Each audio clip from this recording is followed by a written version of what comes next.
Okay, this lesson is for lesson 1-4 from the lesson book. It's called Histograms. And so we're going to look at multiple graphs, different ways to look at data, and then make graphs of them. And so the first graph we're going to look at is called a histogram.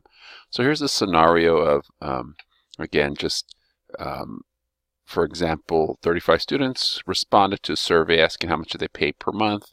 And then you can go ahead and here's the list of it, and then answering this question. What can you gain by looking at this list real fast? Looking at this list real fast, it's hard to tell because it's just numbers. And so it's hard to kind of really get an idea of what story is being told about the rent people are paying.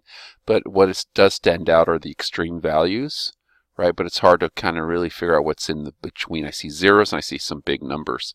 And so this is where a frequency table or frequency distribution would come into play. And that's an important term to use in the language to use, frequency table, frequency distribution. And so looking at those there, I'll show you what that looks like. So we're going to take these numbers, which are kind of unorganized, and then we're going to put them in some organization. And so you can see I just started counting those up, and you have these totals of values that fall into these ranges, right? Another word we call for these ranges are the bins. And so that's another key word that you're going to see. These bins fall into some range of values. And you see 7, 16, 3, and again that just comes from counting these up inside of this table. And so what do we do with that? A frequency distribution or frequency table becomes quite handy to take that information and then put that into some picture, right?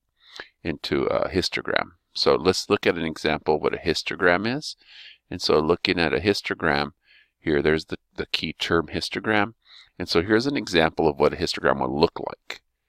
And so you've seen it kind of looks like a bar chart.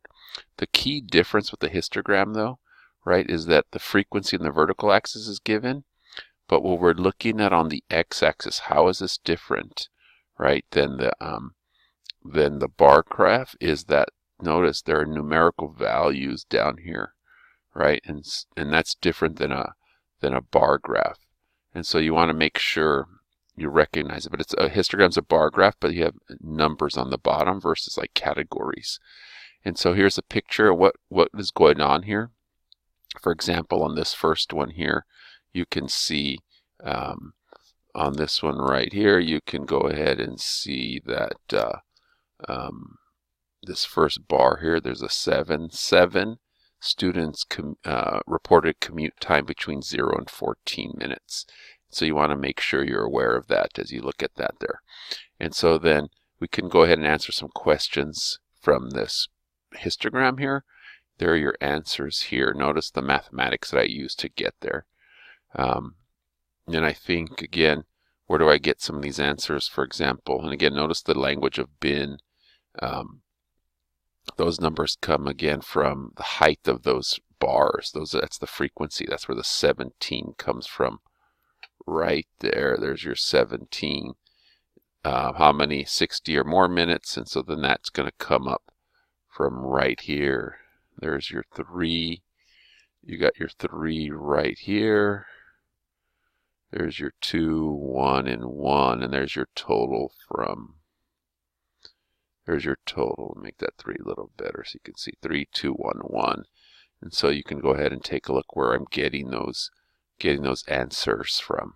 Okay, and so now after you see that there again, let's go ahead and build our own histogram. You can pause to take a look at the answers there. And this last answer here, number 6. What is the height of a bin represented on a histogram? In this case, it's the frequency. Okay. What does the height of a bin represent on histogram? The frequency. In the rent mortgage example, what would it represent? Again, that's the one we're going to look at next. That's going to represent the number of people pay a certain rent. And so let's go ahead and create our own histogram here. Here's an example. Let me finish this. Now, where would I get that from?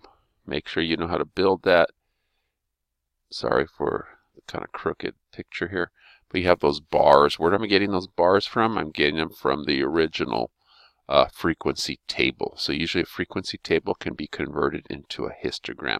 So take a look at your list you have, and you can see how I built it. It's kind of crooked, but that's what we got.